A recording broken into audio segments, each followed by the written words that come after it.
que el plan de salvación abarca más que la redención del hombre. Envuelve a todo el universo, pues tiene que ver con la vindicación del carácter de Dios.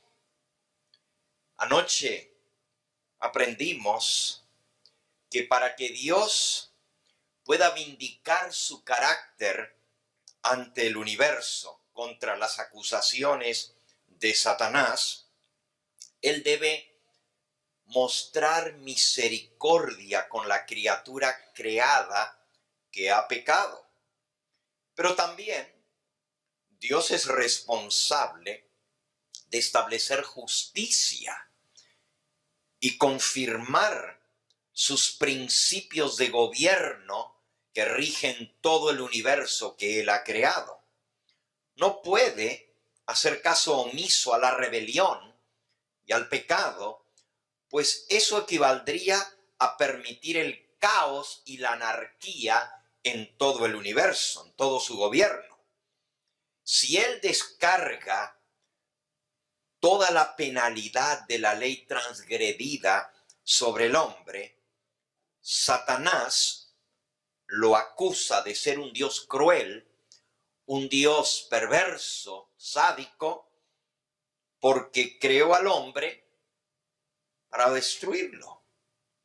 Pero si perdona al hombre, Satanás lo acusa de ser un Dios mentiroso. Porque él dijo que si el hombre pecaba, debía morir. ¿Cómo entonces puede Dios perdonarlo? Noten que Dios tiene que ser justo y misericordioso al mismo tiempo. Él tiene que ejercer justicia, porque Él es el juez de todo el universo. Pero también tiene que mostrar misericordia por su carácter de amor.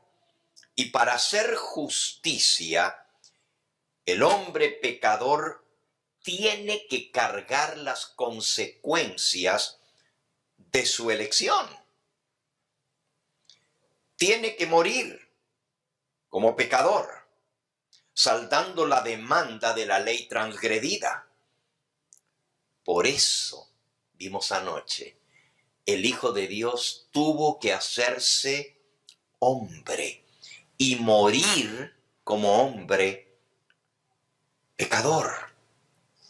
Pero también tenía que ser Dios el que muriera por la criatura, porque solo el Creador vale por todas las criaturas creadas. Así que tenía que ser Dios para poder morir por todos, pero tenía que ser hombre para pagar la deuda del hombre como hombre pecador, porque la justicia demanda que sea el pecador el que pague las consecuencias.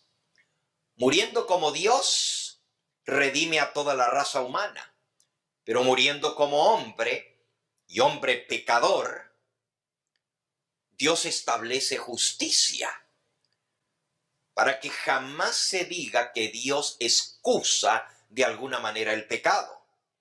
Dios descarga toda la penalidad de la ley transgredida sobre su propio Hijo, inocente, que nunca ha pecado y sin embargo, pecador al mismo tiempo.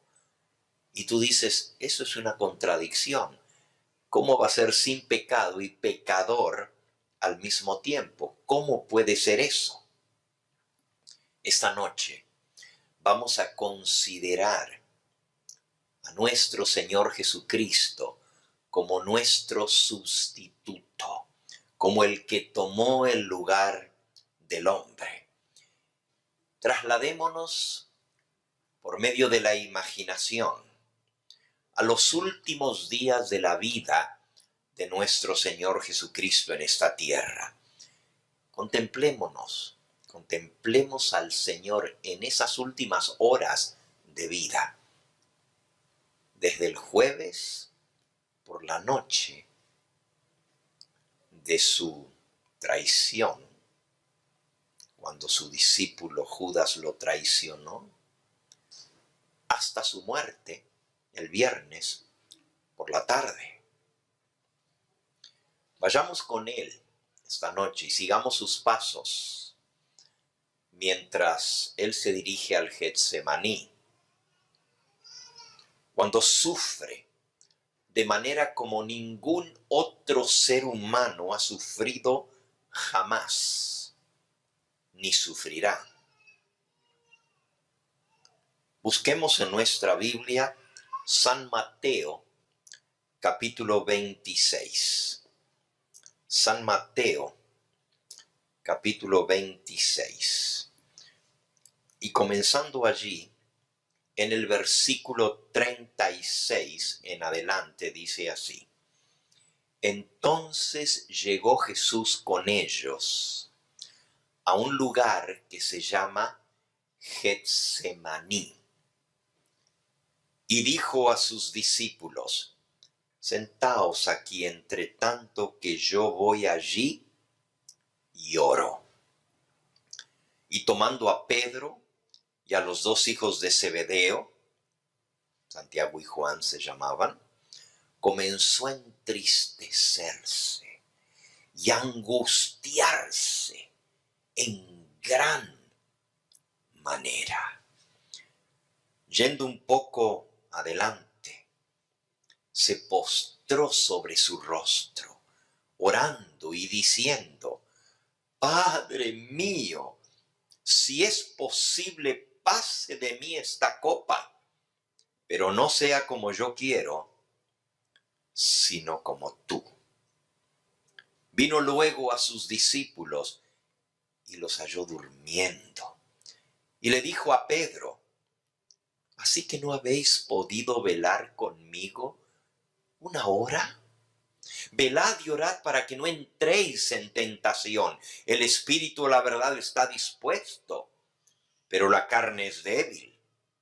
Y otra vez fue y oró por segunda vez, diciendo: Padre mío, si no puede pasar de mí esta copa sin que yo la beba, hágase tu voluntad. Y vino otra vez y los halló durmiendo, porque los ojos de ellos estaban cargados de sueño. Y dejándolos, se fue de nuevo y oró por tercera vez, diciendo las mismas palabras. Y entonces vino a sus discípulos y les dijo: Dormid ya y descansad.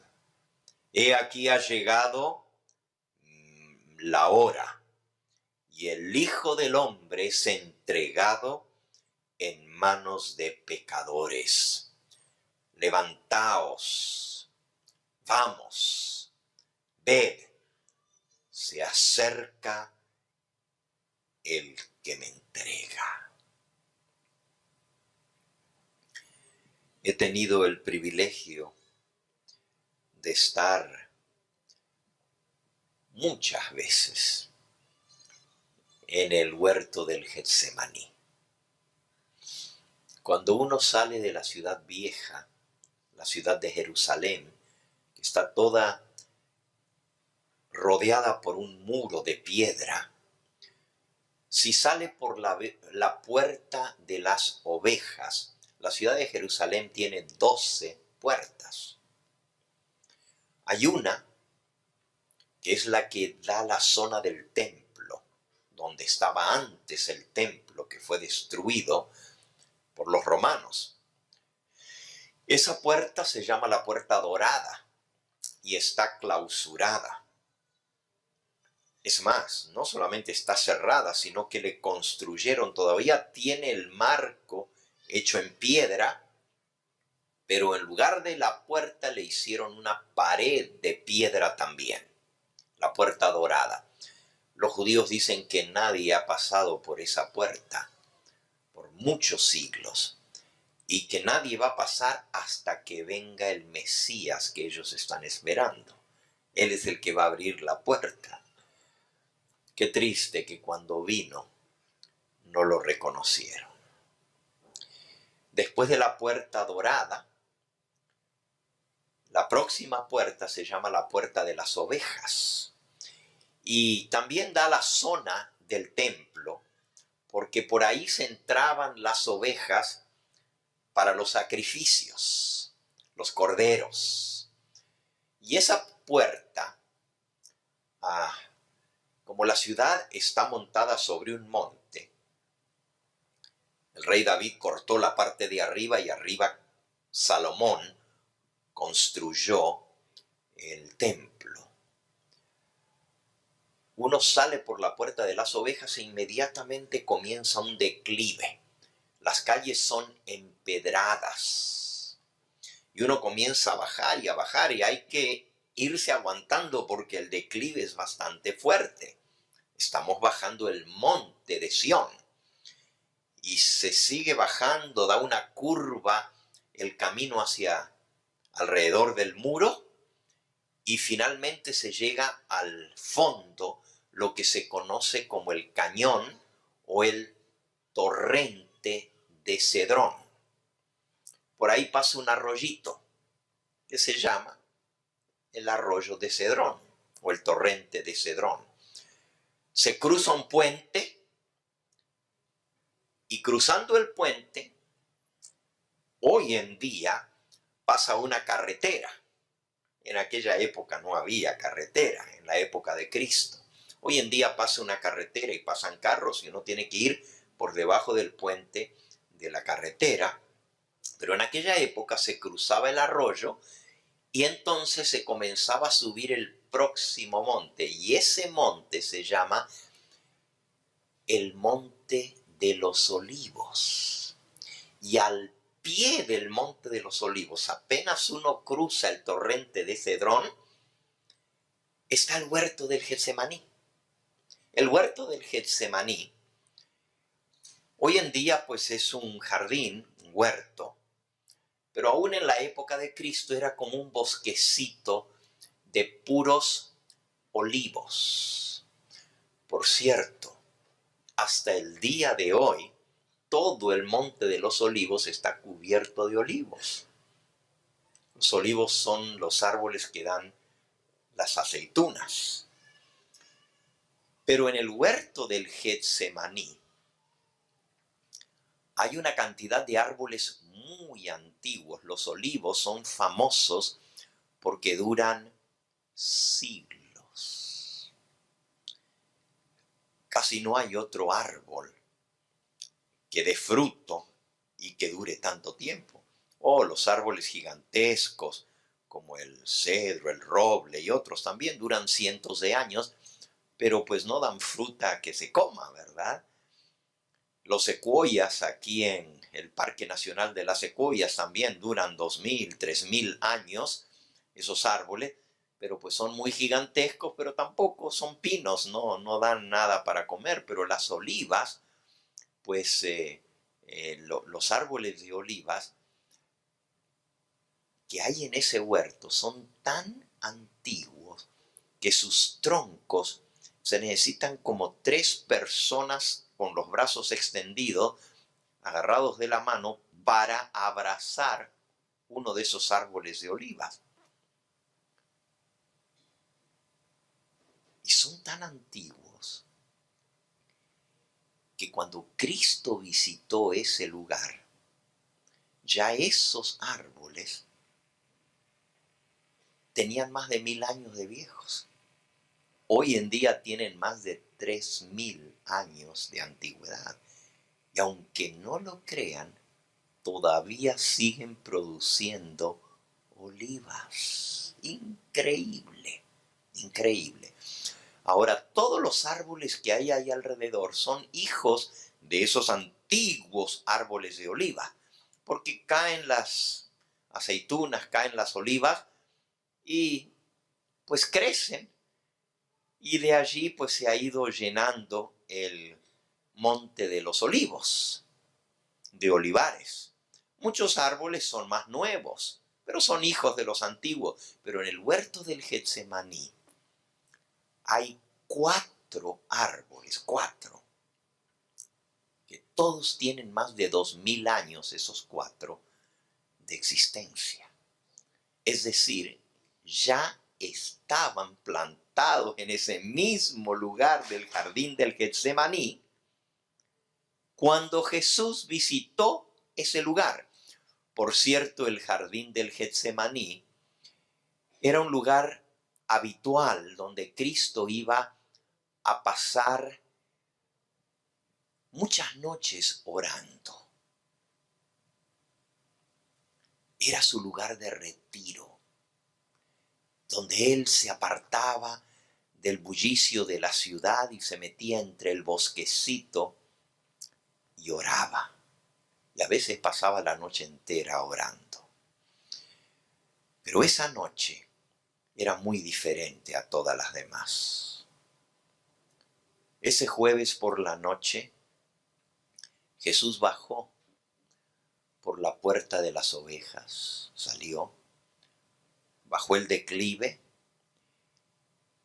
Era ya tarde, el sol se había metido, pero no había problema de ver, aunque no había el alumbrado público, porque no existía en aquella época.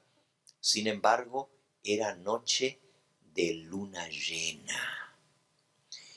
Y como había luna llena, se podía ver clarito, no como de día, pero casi como que fuera de día con la luna llena de Pascua.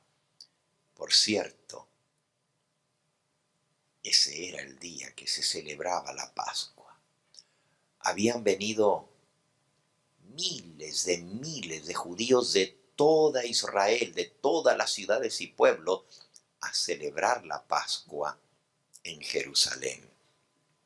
Y yo quiero compartir con ustedes la descripción, ya hemos leído en el Evangelio según San Mateo, la descripción que da el apóstol. Ahora lo voy a leer en las palabras de la mensajera del Señor, Elena de White, en el libro El deseado de todas las gentes, en el capítulo que justamente lleva por título Getsemaní. Y dice así: en compañía de sus discípulos, el Salvador se encaminó lentamente hacia el huerto del Getsemaní. La luna de Pascua, ancha y llena, resplandecía desde un cielo sin nubes. La ciudad, llena de tiendas de campaña para los peregrinos que habían venido a la fiesta, estaba sumida en el silencio.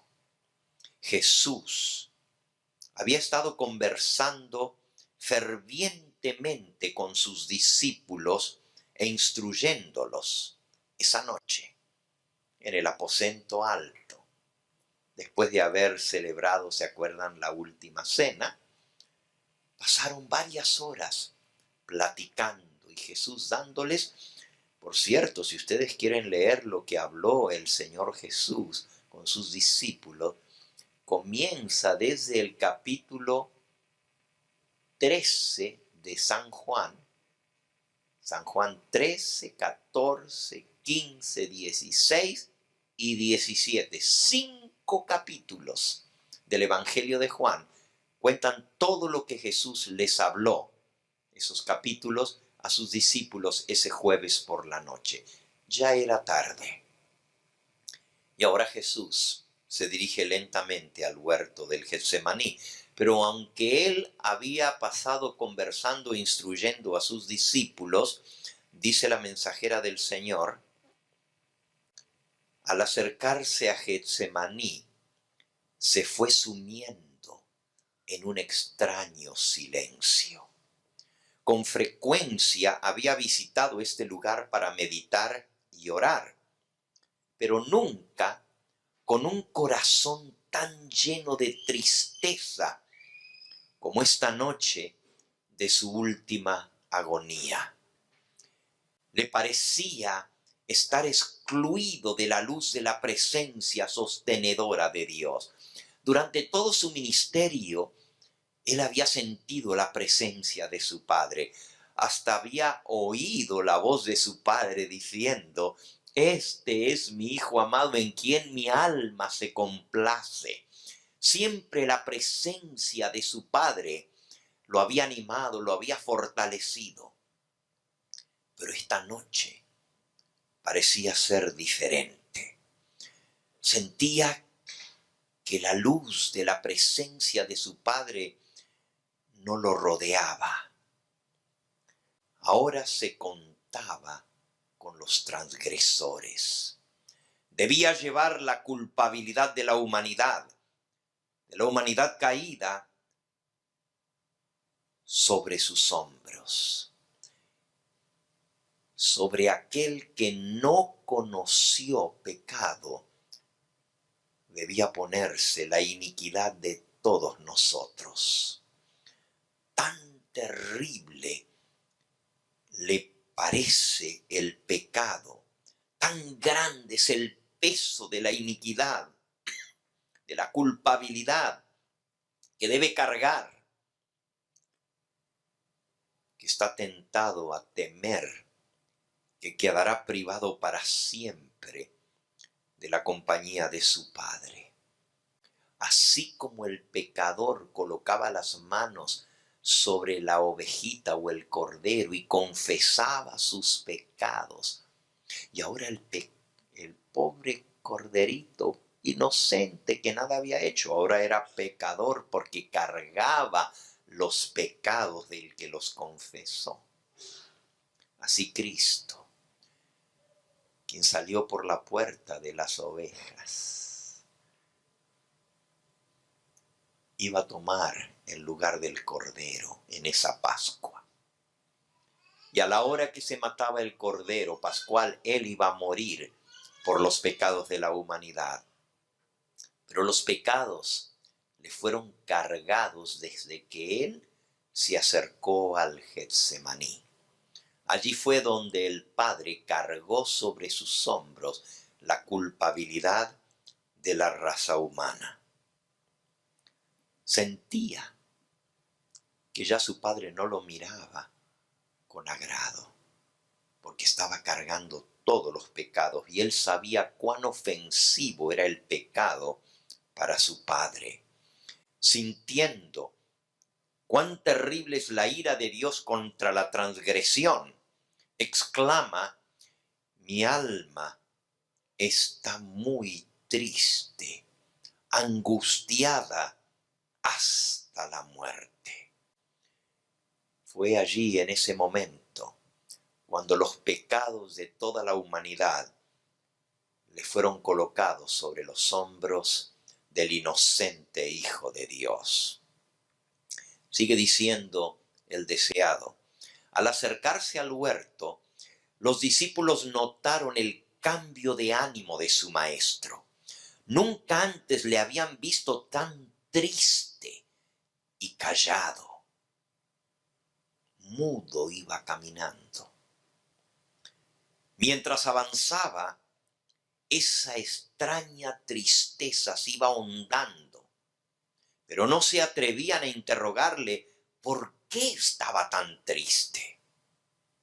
Su cuerpo se tambaleaba, como si estuviese a punto de caer. Al llegar al huerto, los discípulos buscaron ansiosamente el lugar donde solía retraerse para que su maestro pudiese descansar, porque lo veían tan agobiado. Con cada paso que daba, le costaba un esfuerzo. Dejaba oír gemidos, como si le agobiase una terrible carga. 2 veces los discípulos lo sostuvieron.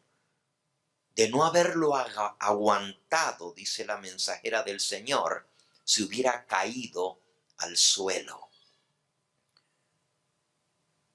Como leímos, él deseaba que sus discípulos oraran con él, que pasaran pidiéndole al Padre por él. Él quería pasar esa noche, la última de su vida, y que no iba a ser completa, porque en la madrugada iban a venir por él. Pero quería pasarlo en comunión, en oración con su Padre. La cima, el precipicio que tenía por delante era tan ancho y negro y profundo que su espíritu se estremecía ante la profundidad del precipicio. No debía ejercer su poder divino para escapar de su agonía. Como hombre, debía sufrir las consecuencias del pecado del hombre. Como hombre, debía soportar la ira de Dios contra la transgresión. Cristo asumía ahora una actitud diferente de la que jamás hubiera asumido antes. Sus sufrimientos pueden describirse mejor con las palabras del profeta: levántate, oh espada, sobre el pastor y sobre el hombre compañero mío, dice Jehová de los ejércitos.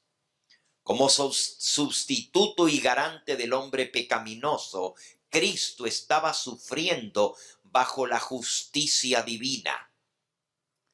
Veía lo que significaba la justicia. Hasta entonces había obrado como intercesor por otros, pero ahora anhelaba tener él un intercesor que intercediese por él.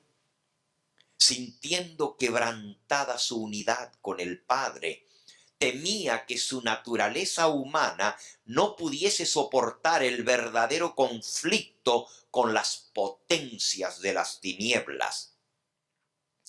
Frente a las consecuencias posibles del conflicto, embargaba el alma de Cristo el temor de quedar separado para siempre de su Padre.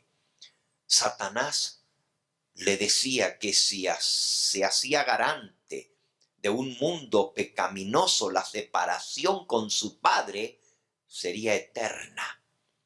Quedaría identificado con el reino de Satanás y al ser pecador, moriría para siempre en pago por el pecado. Sería uno con el hombre pecador, pero su unidad con el Padre quedaba rota. Eso le decía el diablo. El conflicto era terrible. Se medía por la culpabilidad de su nación, de sus acusadores y de su traidor. Por la fe, un mundo que yacía en la iniquidad. Los pecados de los hombres descansaban pesadamente sobre Cristo y el sentimiento de la ira de Dios contra el pecado abrumaba terriblemente su vida. Miremosle contemplando el precio que ha de pagar por el alma humana. En su agonía se aferra al suelo helado, como para evitar ser alejado más de Dios. El frío rocío de la noche cae sobre su cuerpo postrado, pero él no le presta atención. De sus labios pálidos brota el amargo clamor: Padre mío, si es posible, pase de mí esta copa. Pero entonces añade: empero, no como yo quiero, sino como tú. Es interesante cómo el evangelista Lucas describe lo que pasó en el Getsemaní. Nosotros tenemos 4 evangelios: Mateo, Marcos, Lucas y Juan. Pero Lucas era médico. Mateo era un cobrador de impuestos, era un ¿qué diríamos? Uno del IRS, ¿verdad? Había sido su trabajo antes de llegar a ser discípulo del Señor. Juan era un humilde pescador sin mucha educación, pero Lucas, el evangelista, era médico. En la Biblia se le llama el médico amado. Y la manera como Lucas describe lo que pasó esa noche en el Getsemaní es muy interesante. Si vamos al evangelio que lleva su nombre, en San Lucas capítulo 22, él usa algunos términos que son muy interesantes y vienen de el área de la medicina. Dice San Lucas capítulo 22, versículo 39, saliendo se fue como solía al monte de los olivos, y sus discípulos también lo siguieron. Cuando llegó a aquel lugar les dijo: orad, que no entréis en tentación. Y él se apartó de ellos a distancia como un tiro de piedra, y puesto de rodillas oró diciendo: Padre, si quieres pasa de mí esta copa, pero no se haga mi voluntad, sino la tuya. Y se le apareció un ángel del cielo para fortalecerlo. Y el versículo 44 dice: y estando en agonía, oraba más intensamente, y era su sudor como grandes gotas de sangre que caían hasta la tierra. Cuando se levantó de la oración y vino a sus discípulos, los halló durmiendo a causa de la tristeza, y les dijo: ¿por qué dormís?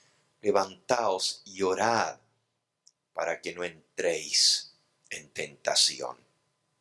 Aquí Lucas usa dos expresiones sumamente impactantes. La primera dice: y estando en agonía. Yo creo que todos nosotros entendemos ese término. Cuando una persona está agonizando, ¿qué quiere decir? ¿Se está qué? Está muriendo. Cuando decimos ya está agonizando la persona, es que se está muriendo. Pero hermanos, esto pasó la noche antes a que él fuera crucificado. ¿Y cómo era que se estaba muriendo si todavía no le habían puesto la corona de espinas, ni lo habían flagelado, ni lo habían golpeado, ni le habían clavado sus manos y sus pies? ¿Por qué Lucas dice que estaba agonizando? Y lo segundo que él menciona, dice, era su sudor como grandes gotas de sangre que caían hasta la tierra. Ese detalle es sumamente interesante. En el término médico, eso se llama hematidrosis. Hematidrosis. Y esto sucede en muy raras ocasiones. Los libros médicos registran muy pocos casos en que una persona ha sudado gotas de sangre. Hematidrosis siempre se da minutos antes de expirar la persona. No todos, antes de morir, sudan sangre. Solamente aquellos que están bajo una terrible angustia y tensión extraordinaria. Y como les repito, los médicos registran eso en muy pocos casos.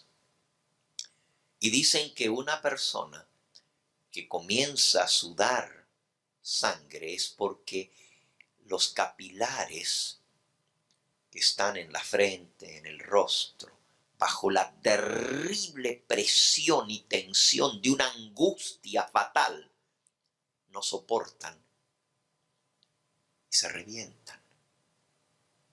Y comienza a sudar gotas de sudor sangriento.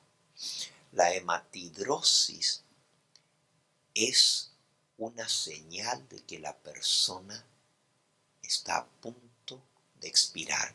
Dos palabras médicas: agonizando y sudando sangre. Y ese es el único, el doctor Lucas, el que menciona esto de los 4 evangelios. ¿Qué quiere decir esto? Dice la mensajera del Señor en Joyas de los Testimonios, tomo 1, página 220. Mientras el Hijo de Dios se postraba en actitud de oración en el huerto del Getsemaní, a causa de la agonía de su espíritu, brotó de sus poros sudor como grandes gotas de sangre.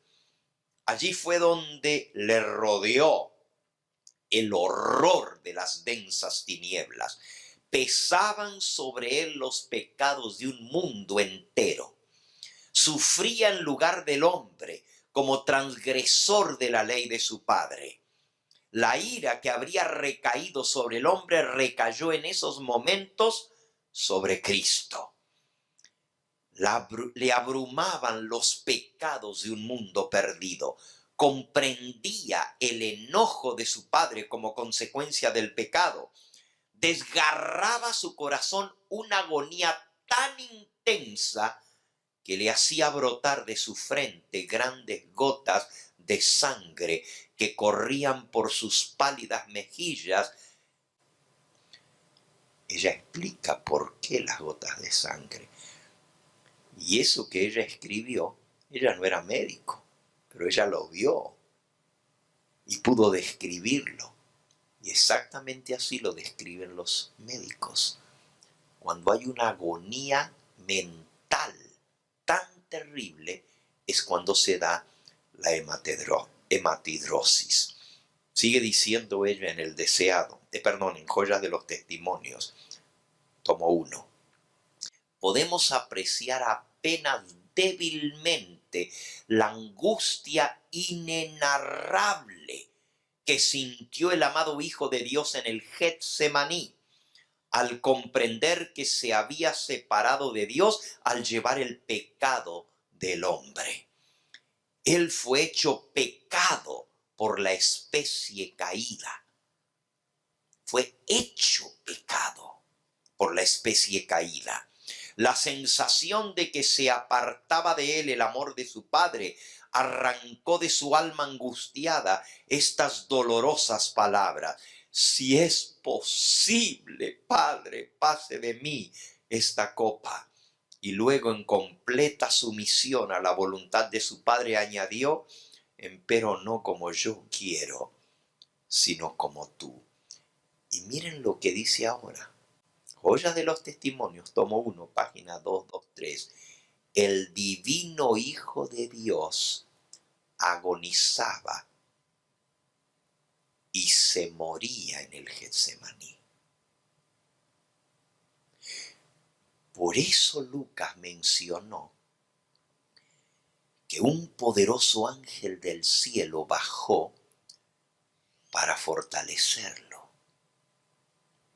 Hermanos, ese ángel que vino no fue para quitarle la copa de su mano. No fue para quitarle el dolor para que él pudiera sobrevivir y no morirse.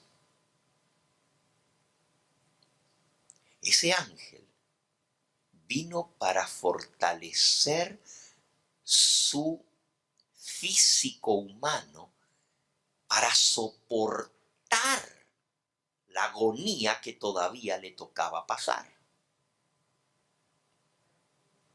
Para que no se muriera. Porque si lo hubieran dejado cualquier otra persona en esa condición, ahí mismo se hubiera muerto. No hubiera soportado, no hubiera llegado ni a la cruz. Ahí se hubiera muerto. Pero el ángel que bajó vino a fortalecerlo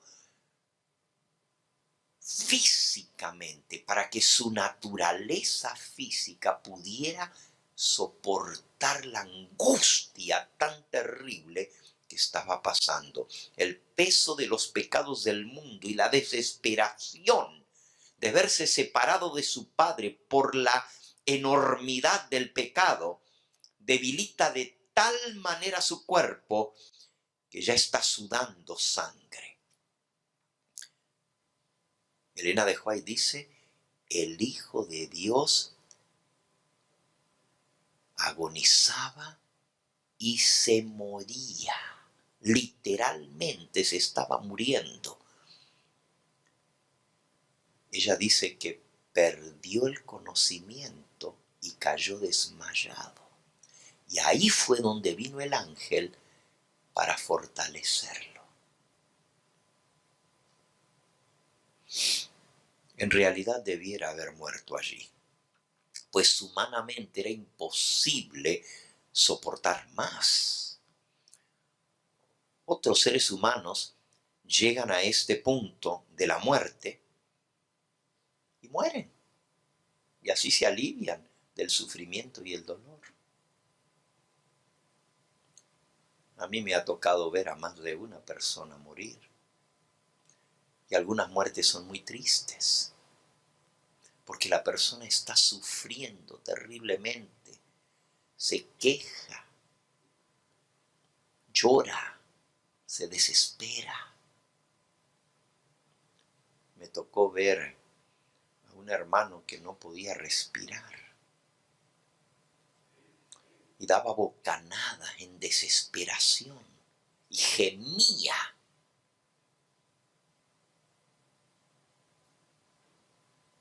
En el caso de Jesús, él también estaba gimiendo. Pero en el caso de este hermano que me tocó ver y muchas personas más,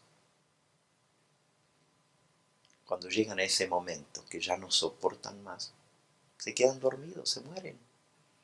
Y ahí acabó la lucha, ahí acabó el sufrimiento y es una paz. Yo cuando vi a mi padre cómo estaba y su desesperación,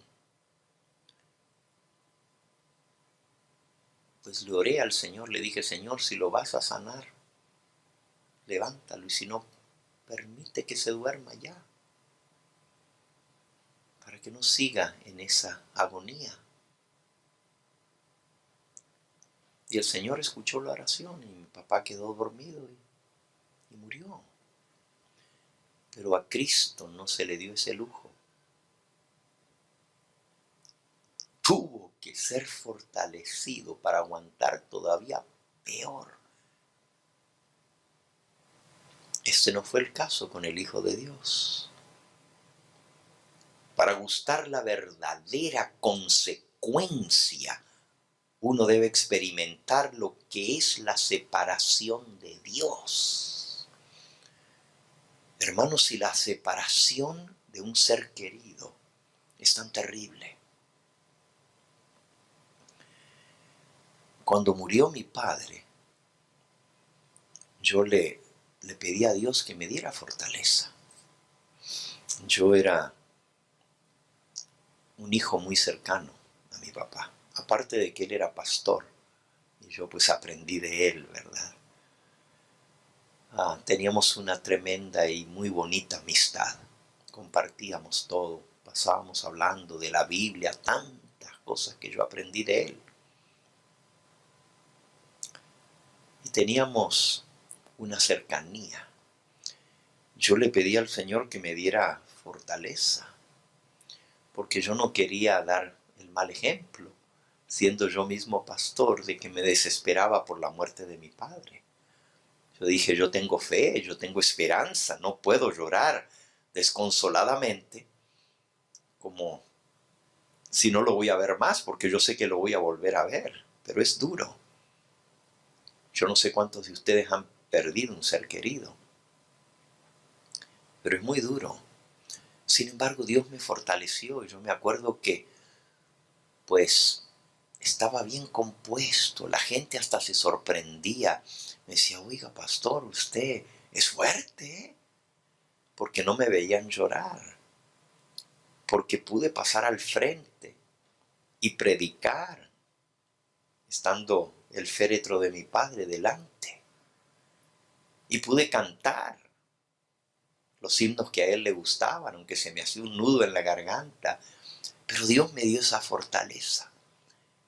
Pero hermanos, todo fue bien.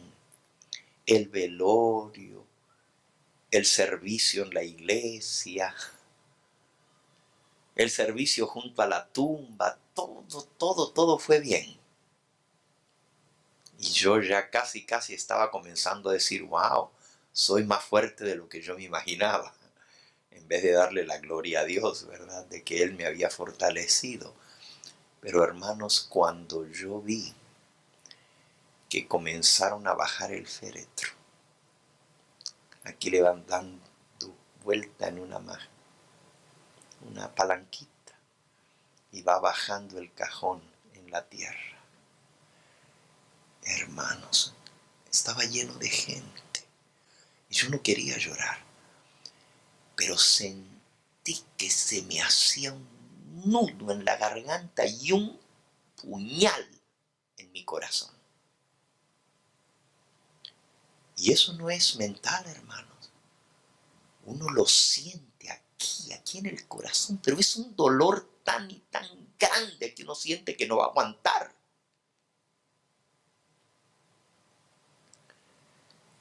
Y yo no sabía qué hacer. Y cuando comenzaron a echarle tierra sobre el cajón de mi padre, me sentía morir, porque la separación es algo terrible. Pero uno está confortado con la esperanza del cristiano, que no es para siempre esa separación, que un día nos vamos a volver a encontrar. Pero imagínense aquel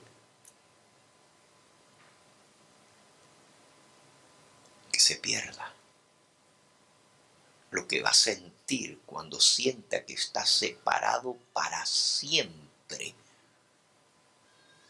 de la vida y de Dios.